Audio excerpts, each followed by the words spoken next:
జై భీమ్ అందరికి. Welcome to జై భారత్ ఛానల్. దయచేసి మా ఛానల్ సబ్స్క్రైబ్ చేయండి, సపోర్ట్ చేయండి. షర్మిలమ్మ 2 తెలుగు రాష్ట్రాల్లోనూ హాట్ టాపిక్‌గా మారినటువంటి సందర్భం. తెలంగాణ ఎలక్షన్‌లో గాని, రాబోతూ ఆంధ్ర ఎలక్షన్‌లో గాని ఒక సెంటర్ ఆఫ్ అట్రాక్షన్‌గా మారిందనమాట. ఎందుకంటే ఆవిడ రాజశేఖర రెడ్డి కూతురు అవ్వడం వల్ల ఆవిడకి కూడా కొంత రాజశేఖర రెడ్డికి కూడా 2 తెలుగు రాష్ట్రాల్లోని అభిమానులున్నారు. ఇప్పుడు రాబో తెలుగు రాష్ట్రాల్లో ఇప్పుడు షర్మిలమ్మ కాంగ్రెస్ ప్రభుత్వం తరపున ఆవిడ ఎంటర్ అవుతది. అది జగన్‌కి దెబ్బ. ఇది ఎంతవరకు దెబ్బ అనేది ఒకసారి నా విశ్లేషణ ప్రకారం ఆలోచిస్తే, అంటే పూర్తిగా జగన్‌కే దెబ్బ, లేదంటే ప్రభుత్వ వ్యతిరేక ఓటు చీల్చి ప్రతిపక్షంలో ఉన్నటువంటి టీడీపీ, జనసేనకి దెబ్బ. ఒకసారి ఆలోచిస్తే ఈ షర్మిలమ్మ గారు కాంగ్రెస్ ప్రభుత్వం వ్యూహంగా ఆంధ్ర రాష్ట్రంలో ఒక ప్రచారాన్ని దింపి కాంగ్రెస్ ప్రభుత్వం తరపున వైసీపీలో ఉన్నటువంటి అసమ్మతి నాయకులు ఎవరైతే ఉన్నారో వాళ్ళని కాంగ్రెస్‌లోకి కన్వర్ట్ చేసి, అంటే పూర్తిగా తెలుగుదేశంలో కూడా వెళ్ళలేరు ఆళ్ళు. ఎందుకంటే భక్త శత్రువులు అనమాట తెలుగుదేశానికి.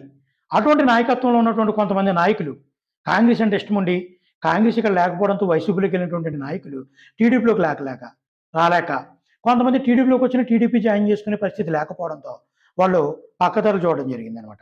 అటువంటి నాయకుల్లో కొంతమంది ఇప్పుడు కాంగ్రెస్ వైపు చూస్తున్నారు. దాన్ని కాంగ్రెస్ తనకు అనుకూలంగా మార్చుకొని, షర్మిలమ్మను ఉపయోగించుకొని, రాజశేఖర రెడ్డి యొక్క అభిమానంతో, రాజశేఖర రెడ్డి గారి మీద ఉన్నటువంటి అభిమానాన్ని కొంత ఓటు బ్యాంకుని కాంగ్రెస్‌కి మళ్లించుకోవచ్చని షర్మిలమ్మను గాని ఉపయోగిస్తే, ప్రభుత్వ వ్యతిరేక ఓటు ప్రతిపక్షాలకు పడకుండా కొంత ఓటు కాంగ్రెస్ పడే అవకాశం ఉంటుంది. దాని ద్వారా ప్రతిపక్షాలకే దెబ్బ తప్ప జగన్ గారికి మేలే జరుగుద్ది. ఎందుకంటే వైసీపీలో చాలామంది అసమ్మతితో ఉన్నారు.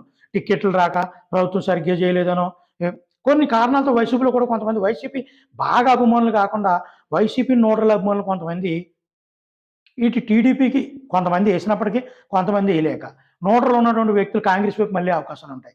ద్వారా షర్మిల యొక్క వ్యూహం, కాంగ్రెస్ ఉపయోగించే వ్యూహంలో భాగంగా, కాంగ్రెస్ ఉపయోగించే బాణం గతంలో జగన్ గారు ఏ విధంగా ఉపయోగించుకున్నారో ఆ విధంగా కాంగ్రెస్ ఉపయోగించుకునే బాణంగా పనిచేస్తే కొంత ఓటు బ్యాంకు ప్రతిపక్షాలు కూడా దెబ్బయ్యే అవకాశాలేమో ఎక్కువగా ఉంటాయి. చాలామంది ఉంటారు, కాంగ్రెస్‌కి వేయడం వల్ల వాళ్ళు ఎలాగ అధికారంలోకి రారు, మన ఓటు వేస్ట్ అయిపోద్ది, ఇటు జగన్ మేలు అవుతాడేమో, మనం టీడీపీకి వేయొచ్చు లేదా జనసేనకి వేయొచ్చు అని కొంతమంది ఆలోచించేవాళ్ళు ఉంటారు. కానీ పల్లెటూరులో సాంప్రదాయ కాంగ్రెస్ ఓటు బ్యాంక్ ఇంకా ఉంది. అటువంటి వాళ్ళు షర్మిలమ్మ ప్రచారానికి నిజంగా దిగితే అది కాంగ్రెస్‌కే పడతది. అది కాంగ్రెస్‌కి మేలు జరుగుద్ది. ఈ విధంగా ప్రతిపక్షాలకి ప్రభుత్వ వ్యతిరేక ఓటు కొంత దెబ్బయ్యే అవకాశం ఉంటుంది షర్మిలమ్మ ద్వారా. ఈ ఈ వ్యూహంలో భాగంగా కూడా జగన్ సైలెంట్‌గా ఉన్నాడేమని ఒక ఆలోచన అయితే చక్కర్లు కొడుతుంది. ఓకే. జై భీమ్ అందరికీ.